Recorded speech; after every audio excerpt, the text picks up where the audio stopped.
Welcome to another episode from Off the Arrow Shelf, and in this episode I am going to be diving into what is a bit of a controversial subject. I'm sure you're going to be wondering what I mean by this, but it's quite simple really. Where the National Field Archery Society, or nfas, is concerned, the big question recently has been what slows down a shoot and what causes problems at a shoot. What can trigger problems in a shoot, I should say. This is a hot topic in some ways because there's lots of theories that it could be down to people using binoculars, people shooting slowly, too long a lunch break and the like. I wanted to get to look at this a bit more objectively. I wanted some facts rather than just some theories. Before I dive into how I managed to capture those facts, I think it would be a good idea for everybody, to get an idea as to what happens on an nfas shoot. It is very different to other organisations. It's very different to what might be happening over in the States and their style of shoots. So, let's start. The concept's pretty straightforward. There are 36 or 40 targets set out on a normal field course. And as a competitor, you arrive in the morning, you register, you pay your money, get some breakfast, and you are allocated to a shooting group. The size of that shooting group can vary between 3 and I've even known some clubs to have up to 7 people in the shooting group. What happens next is that, let's say there are 36 targets and you're in group number 4. That means you're starting on peg number 4, the target number 4. At the start of the shoot, what happens is that there is usually an assembly, or the organisers will give a breakdown as to how the shoot will start, how the shoot might end if there's an emergency, how many targets there are, any late minute changes to pegs because maybe people haven't turned up and the like. You are then taken out by marshals to your shooting peg, and you wait for the pre-identified starting signal, which is often an air horn or a rifle shot or a long blast of a whistle, something along those lines. You will then, as a group, shoot that target, score the arrows, collect any arrows that are missing, and then move on to your next target. You will repeat that for all 36 targets. Normally, halfway through the day, or a couple of times, you will pass a catering stop so you can grab a bite to eat, a hot drink, that sort of thing. When you complete your round, so if you started on number 4, you shoot target number 4, target number 5, so on, and you'd finish on target number 3, and then you would hand your scorecards in at the end of the day, probably eat a load more cake, have a cup of coffee, wait for the announcements of who's won, and then head off home after having a great day. That's it in theory anyway. Whether that actually happens in practice is another matter. The larger the shoot, i.e. the more targets there are, the more people there are, the longer the day can take. Now, what has been going on recently and over the last few months is there's been a fair amount of chatter or talk on various Facebook groups and around competitions around what can make for a long day or what detracts from the enjoyment of a shoot. And as I said, there are lots of theories as to what may cause this. And this has become a bit of a hot subject in many ways. And why? Well, there are some beliefs that certain activities will slow the day down. But it's very hard to get empirical data on this. It's very easy for some people to turn around and say, oh, well, yes, it's those over there that are taking too long to be in the scoring and that causes problems. And what happens when things slow down? I haven't explained and I do apologise. Because you're moving around with a group of people, there is another group on target number 5. There's another group on target number 6. So you can't shoot that target until they've shot it. So let's say that you'd started on target number 4 and you get to target number 5 and that's clear, fantastic, you can shoot it. If it's not clear, possibly because the group in front of you are still doing the scoring, or maybe it's a large group, so there were more people in that group, or maybe they're new archers and therefore not as experienced as judging distance and taking time to search for arrows. Who knows? But that can slow the day down, and if this happens in multiple areas around the course, or if this happens all day, it can get quite fatiguing. And some people believe that allowing jumping, so that if you started on number 4 and the group in front of you was particularly slow, you would, at the catering stops, be able to jump that group and move on. That's not always possible, because sometimes at the end of the day, the organising club would like some help to bring in the 3D targets, for example. I wanted to get some real ideas as to what causes the problems. And as I said, there's been a general assumption by some that the use of binoculars can slow down a shoot, and some classes can use binoculars, not all classes can, and the National Field Archery Society were all shooting unmarked distances. And I think, I'm trying to remember, 2 of the compound classes can use binoculars, crossbow can use binoculars, or not traditional crossbow, just crossbow, and there's one of it, barebow can use binoculars. There's also a theory that traditional archers take longer because they generally shoot more arrows or are searching for arrows longer. These are all theories, and I was wanting to gather more of an insight, as I felt there were potentially other reasons that caused delays. So for this reason, I created a very simple poll and invited archers to vote and to add comments. And I had a great response. I had something like 215 votes. Well, I definitely had 215 because I'm looking at it now, looking at the data now, and over 50 comments, which may not sound much, but one of the groups I actually put it out onto at that time only had about 400 members. And people were allowed to pick more than one choice, and they were allowed to engage in the conversations. And as I said, I was curious to see what people believed caused the biggest delays and whether there were multiple reasons, and that's why I allowed people to vote on multiple topics.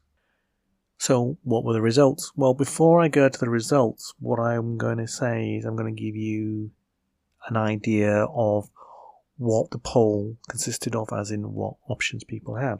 So there were a lot of options, so this will take a little time to go through. So first one was announcements before the shoot, slowing the day down. Archers searching for missed or lost arrows. Discussions and scoring taking place at the target.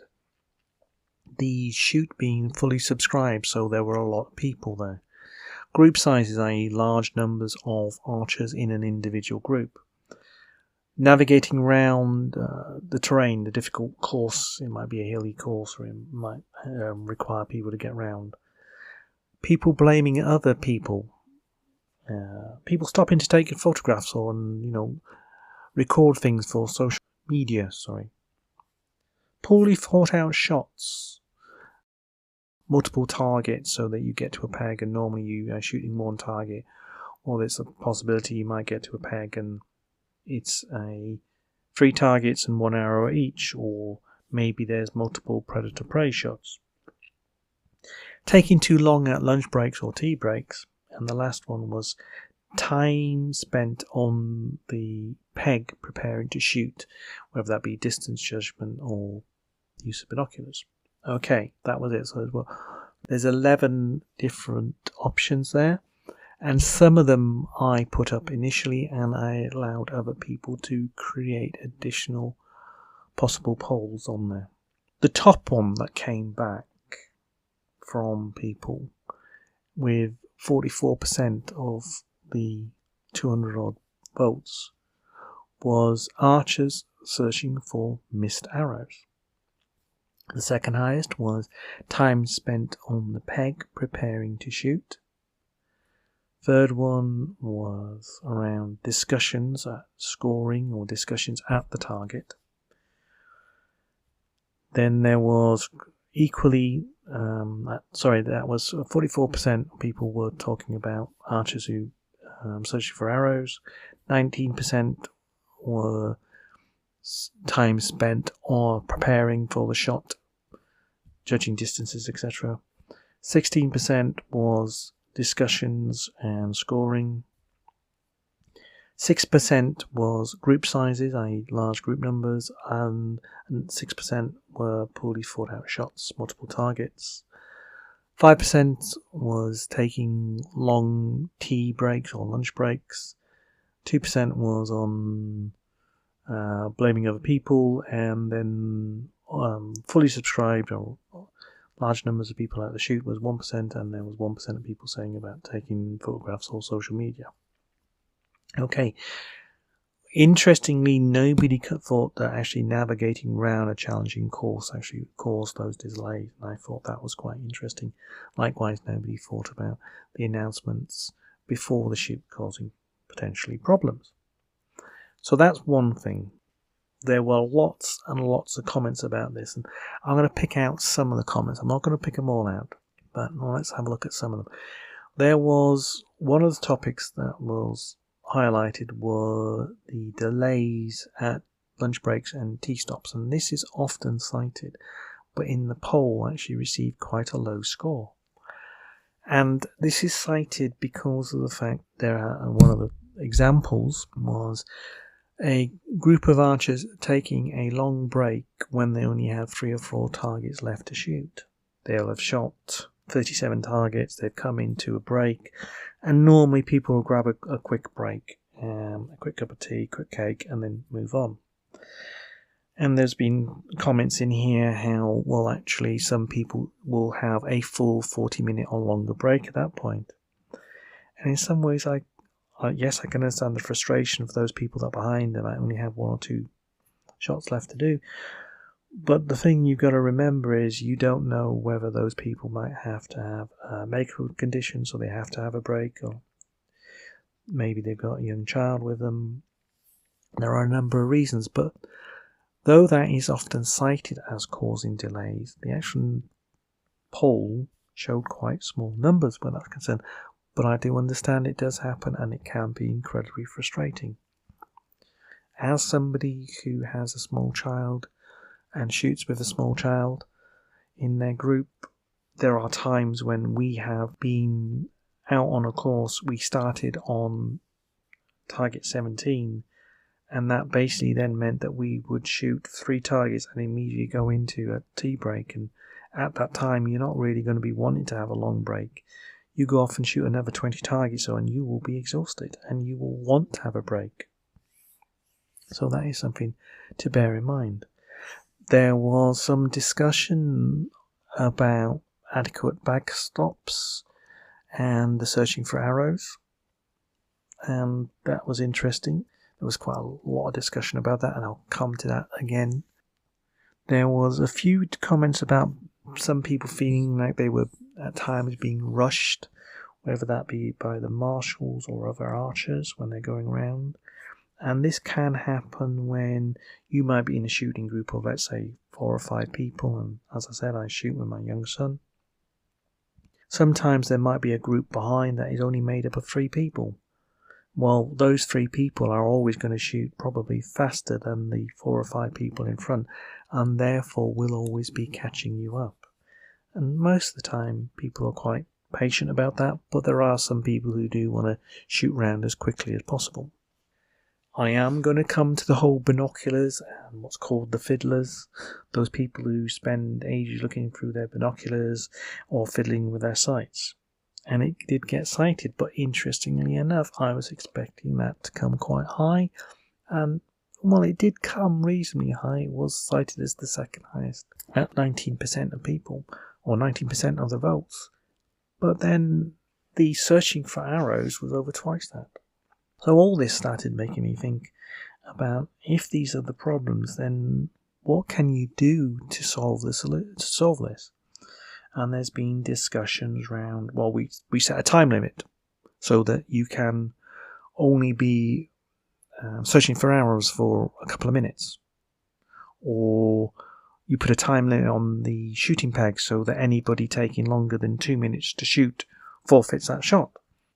I'm not a fan of the latter, where you put a time limit on the shooting, or the distance judgment and stuff like that, because who's going to enforce that?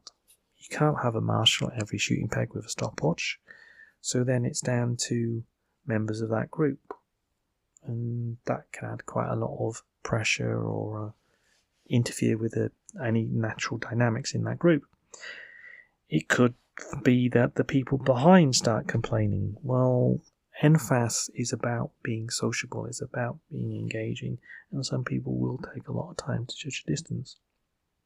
Normally, though, those are the people, I should say, that hit with their first arrow.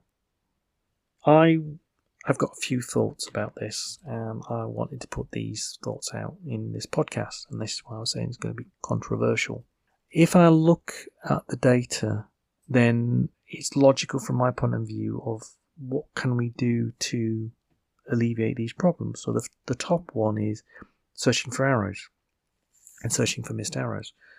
So what can we do for this? What can we do to improve? Sorry, you probably just heard me turning my notebook over. Well, and it was mentioned in here, thinking about having friendly backstops. And when I mean friendly backstops, I don't mean a tree. Because a tree is not a friendly backstop. Trust me, I shoot wooden arrows. If I miss, I don't want to be digging my arrow out of a tree. And likewise, I don't want to break my arrow on the tree. So friendly backstops are things like target bosses, things like nets, as in archery nets. Now, I've talked about archery nets in the past, and they're only good if they're set up correctly, and not all clubs can have them. They are incredibly expensive, and they're not always practical. You can't always put a target boss behind a target. If you're doing a 3D championships, there's no target bosses out then to catch any wayward arrows, and it would add an awful lot of work to the day to actually try and do that. But for a normal competition shoot, where you're shooting a club's course, we at Briar Rose will put a 3D out, usually a couple of yards in front of a target boss. So that if somebody skims underneath or skims just the top of the 3D, then likelihood is that the arrow will be in that target boss behind. And there are a couple of shots where we will put a net up behind to catch arrows. But this is what I mean, things that are friendly. And it's fairly easy these days now. Got some large 2 meter by 1 meter sheets of foam. And whereas they may not stop an arrow from a compound, they will do a good job at stopping an arrow from a trad bow. And that is a friendly black stop. It will speed the process up for finding the arrows and result in not the day slowing down. That's my first thought. The other thing is that searching for arrows, I remember the first shoot that I went on, and I only had 6 arrows. That's all I could afford.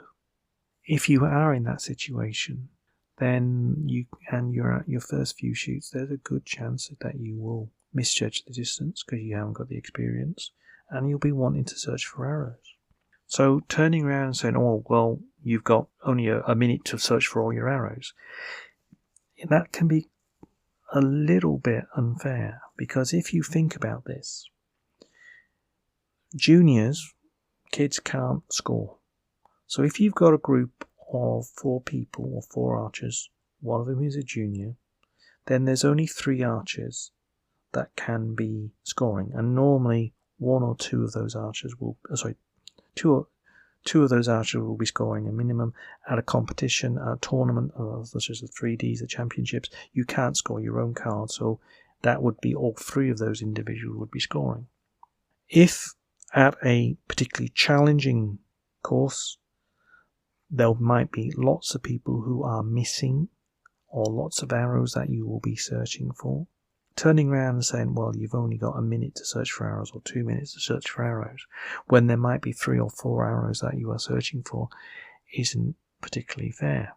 And remember, under the rules, you've got to have an adult left in front of the target when you're searching for arrows. So if you've got a small group of people searching for arrows because one of them is a junior, then suddenly you're going to be reducing the number of people that can be searching for arrows. And as I said, if it's a challenging course, if there's no backstops, then you're going to be taking more time. Likewise, if you use a tree as a backstop and the arrow goes into it, it's going to take time to retrieve that arrow from the tree. And there are landowners, our landowners as an example, that is very protective of their trees. They don't want to see them damaged.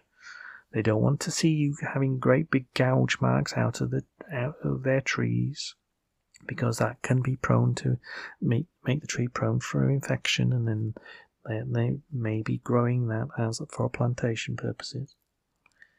So they won't want to see their trees damaged. I've been in clubs where you're not allowed to put targets close to trees because of the fact that if they do miss, or you're not allowed to put tight window shots in, because if they do miss, there's a likelihood of impacting the tree and then doing damage. It also potentially may increase the risk. So if an arrow does hit a tree, it's going to glance off, and where's it going to go? Likewise, that increases the time searching. That's one thing, and that sort of covers that concept of searching for arrows. Let's try and I'm not saying make every shot vanilla and very easy, but give some thought to it. So if you're shooting, maybe you're shooting on an open field, you've got a target out in an open field, and people are misjudging distances. A good tip there is get yourself a net, and it doesn't have to be a full archery net. It can be like a rubble net that you see on scaffolding, and drop it behind the target, behind your 3D. Because what will happen is they do miss, there's a good chance that the arrow will catch on that net and it'll make it quicker and easier to find. That's one thing. The next one is time spent on judging distances. We are entitled to take time on judging a distance. That's my view. If you take time to judge the distance, you're less likely to miss the shot. And you might have people that are using binoculars, you might have people not using binoculars. What is interesting is that from my own experiences, there's a lot of archers that can use binoculars that are now using binoculars on the new nfas faces, even at comparatively short distances, because they can't see the wound lines, they can't see the scoring lines, and they want to make sure that arrow hits that 24, that inner kill point, or that, at least the kill point. And some of those faces don't have the wound, the kill areas where they will have the wounds going around the entire animal, but they don't have the kill zones where you'd expect them. Normally, and historically, if you kind of move up the front leg and just go back slightly, that's where the kills are. But some of the nfas faces have the kills quite far back, or in slightly more unusual places. That actually causes, or can cause, a delay. And I was amazed at our shoot when I was marshalling in. At a comparatively close shot, a lot of the archers that could use binoculars were getting the binoculars out, and I asked them why, and they said, well, the lines are light grey, the target face is a light colour, so it's very hard at any distance to make out the scoring zones, and it's a face they hadn't seen. And I went, yeah, you know what, you're right, it is actually quite hard. Now, a solution to that is make the lines darker so they're easier to see. Allow people to use binoculars. Because the other thing being is people might shoot, and if they do miss from the red peg, when they go to that white peg, they might be really confused and then shoot again. Yes, there's a possibility of distance judgment causing confusion, but we are in a target sport, and that is controversial in itself, saying that we are in a target sport. So that is something to think about. The next one, which is discussions and scoring at the shooting peg, which is the one that is highlighted as being the third highest, with 16%. That's interesting. Some of the time that can be due to them trying to identify a shutout face or the scoring zones. I know there's confusion with some 3Ds because there's multiple scoring areas on them. There's confusion on some of the paper faces that are not nfas faces because of the fact there's multiple scoring zones. And I can see that causing some delays. But remember, and this is the thing when you're doing scoring, we do double scoring. And the reason that we do double scoring is because of people can make mistakes when they're doing maths. Not everybody is, numerically competent. Oh, that's the wrong way of saying it. Not everybody's comfortable with doing mathematics. And if you've only got 2 people doing the scoring, then you might have 4 or 5 sets of cards to go through, and that will take time. And remember, they shouldn't be rushed. So each person who is doing the scoring will do the scores on their own. And if there is a mistake, and if they realise there's a mistake, because generally what happens is you check every 5 targets, let's say there's 2 scorers, they will check the scorecards. Now, here, and this is an etiquette thing, this is something that I have seen happen before, where they've realised there's a mistake, and somewhere they've made a mathematical error. They've recorded the scores correctly, but they've added them up incorrectly. And what they'll do is they'll stand at the target, the 3D target, or the paper face, whatever it is, trying to work it out. My view where that's concerned is move away to the next target, because you've already got the scores, and then whilst you're waiting to shoot, that's when you go through your scorecard and you check your scores from the previous target and you correct any mistakes. But you have to remember, not everybody feels comfortable doing maths, feels confident in doing their maths, and they will make mistakes. It's very, very easy to be distracted. It's very easy. I've done it myself, especially when you're sort of like, let's say somebody scored on a score of 196, and suddenly they've scored 14 points, and you're thinking, right, okay, that's 200, that's 210, and what you write down is actually 110 because you've been concentrating so much on making sure that they get that 10 points over the 100. And it's very easy to do, and that's why you have double scores. But there is possibly an etiquette aspect of, rather than correcting the scores when you're at the peg, you correct them when you're at the shooting peg for the next target. So that's something to consider. Group sizes, well, that's a difficult one because that has direct impact on the income for the clubs. The more people you have at your competition, the more money that's generated for your club. Most entries now are £10 for an adult. If you turn around and say, right, there is a maximum of 4 people on a peg, that's each peg would generate you £40, and if you've got, let's say, 40 targets out, 4 people, 40 targets, that's potentially 160 people. So that's £1,600. If you suddenly go up and say there's 5 people on the peg, then you've got an extra £10 per peg. Chances are a lot of shoots aren't necessarily full, but it is a way of generating money. If you turn around, and we do this, we set a limit of 4 people on a peg. 4 shooting archers, that is. You can have more people on the peg. You might have what's called a walker. That could be a parent walking with their child. The parent's not shooting. Or you could have they're acting as a guardian.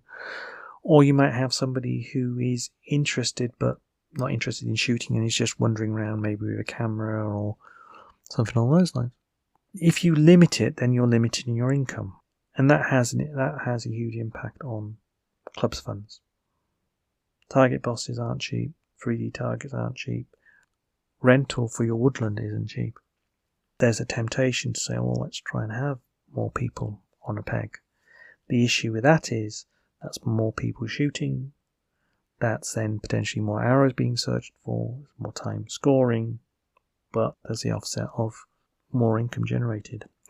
I don't know what the ideal solution to that is concerned.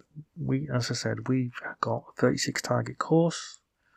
We had just under 100 archers this year at our shoot, and it flowed pretty well. But as I said, we limit it to 4 a peg. Maybe that's a solution for the larger clubs, though. They might want to have 5 on a peg. Because remember, archery is a social event. You might want to be shooting with friends that you don't otherwise get to see So, you might book in and say, well, can I shoot with X? Rich Clark made a comment about that on one of his previous podcasts about shooting with some followers for his podcast. That is a harder one to puzzle out. Personally, I think for us, 4 on a peg works quite well. I wouldn't really want to go higher than that. That's my personal view. Another one, though, is ones about multiple targets or poorly thought out shots. It's nice to have something a bit different. So people will put moving targets in. People will put in predator-prey shots where you've got to hit the predator before you can then shoot the prey target. And they can work quite nicely we're doing the course for next year, and we're trying to work out where we could put a predator-prey or maybe a fan shot where you have 3 targets, 1 arrow each. Yes, they can slow the day down, but if you plan it well, if you organise it so that the shots before and the shots after are quite quick shots, so they can, they might, if, for example, you do a fan shot, so everybody in the group will shoot 3 arrows, you've got 4 people in a group, so that's 12 arrows. But if you make the shot after that a relatively easy shot on the next couple, then it keeps that flow going. And likewise, maybe the ones before might be a slightly longer one, so that might take more of a challenge. And that's the thing, like longer shots that are technically demanding, window shots, multiple targets, predator-prey, they will slow the day down. So there has to be consideration of that. I'm not necessarily a big fan of lots of predator and prey because I think it skews the scoring quite a bit. I think that having, and as I said, what we're thinking of doing is putting a predator-prey on one half and a fan shot on the other half. I've been to shoots where there's been lots of predator-preys and then there's a moving target, and it all can slow the day down. And this is where you've got to try and think about it with the course laying. Going back one step, where group size is concerned, another thing where you need to think about there is not so much the size, but what you've got in that group and having a balance in there. If you have got, let's say, 4 guys that are shooting compound all using binoculars, that will be, or maybe a slow group in respect to distance judgment, but a quick group in searching for arrows, because chances are they won't be searching for arrows. If you've then got the group behind or in front of them is also like that, is made up in the same, then that's going to slow up. If you've then got behind them a group of only 3 archers, they're constantly going to be catching up, and it's going to slow them down. They're going to feel they're slowed down. So there is a dynamic when you're organising your shoot to get that balance and to have a spread across your different groups. There's no easy solution to that. It's down to how well the organisers are at spreading people around. I've commented earlier about lunch breaks and tea breaks and how some people will take longer, some people will be quicker, or they will need to have a break. It won't be a case of they'll just stop for ages. They'll need to have a break. So there is some consideration there. Quite often you might have a marshal there trying to speed people up. And I have been aware that there are games when they turn around and say, well, you're coming up to the end, you've got to be going out, you've got 10 minutes. It's like, well, for example, if you're using external catering, or if the caterers are cooking to your order, which has happened at one championships tournament where the caterers didn't cook a load of bacon and sausage in advance. They were literally cooking the burgers or the bacon for the people as they turned up. Then that automatically slows the day down, because you can be waiting a couple of minutes for your bacon or your burger or your egg to be cooked. So there's a little bit of organisation there, and there's a little bit of consideration, and there's some forethought to go in there if you're doing your own catering or if you've got external contractors in. I told you this was going to be complicated and be potentially controversial. My personal view, I don't want to see people having a time limit on a shoot, on a shooting peg. I would find that quite depressing. I certainly don't want to see this kind of time limit on searching for arrows, because I think it's unfair on those people who aren't that good. It's unfair on those people who are just starting out, and unfair on those people who don't have the money to be able to afford lots of arrows. I remember at one 3Ds championships I was shooting with a gentleman, and as I said previously, at the championships there's no backstops. He went out on the first day, he had 9 arrows, and by the end of that first day he had 2 remaining. And his comment was he took all the arrows he had because he didn't have the money to have any more arrows. He was shooting bare bow. Now for me, I will carry 3 arrows in my quiver, and I carry a tube on my back with spare wooden arrows. But I make wooden arrows. I don't have to go out and buy them because I now know how to make them. Not everybody has that skill. You know, people say, oh, well, wooden arrows don't cost that much. If you're getting a match set of wooden arrows, of 12 wooden arrows, you're looking in excess of £100. Carbon arrows, aluminium arrows, whatever other arrows you might be using, they're not cheap either. In an environment where people are getting short of cash, or maybe they've got a problem with their bow, or something that they've not been identified. There was a lady I shot with once who broke 6 of their carbon arrows, and it wasn't until a couple of shots in that she realised there was actually a problem with her bow with the rest, and that's why so many of the arrows were dropping and catching trees, or they were catching the dirt and then impacting on the ground, hitting a stone, and then the tip mushrooming in. So there's lots of reasons I think that people can be delayed on a shoot. And I think in some ways, as a course layer, I need to go away and think about this and what I can do to try and balance out my courses with the other course layers in the club to make sure it does flow. When I'm marshalling, what can I do to help, whether it be helping them searching for arrows or just checking things that are going on. You know, I've not even touched on the situations where you could have an injury that can cause delay. So there's lots of reasons, and I think just turning around saying, oh, well, it's obvious because it's people searching for arrows, or it's people taking too long looking through binoculars.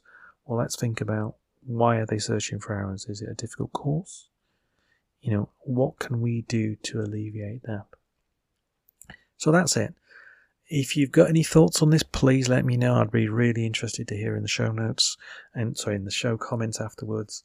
Reach out to me on offthearrowshelf.com, which is the website. Reach out to me via an email, as I said before, offthearrowshelf@yahoo.co.uk. You can reach me on Instagram on what used to be called Twitter and is now X. The easiest one is probably just hitting a comment button on here. Thank you very much. Enjoy your shooting. Stay safe. Take care.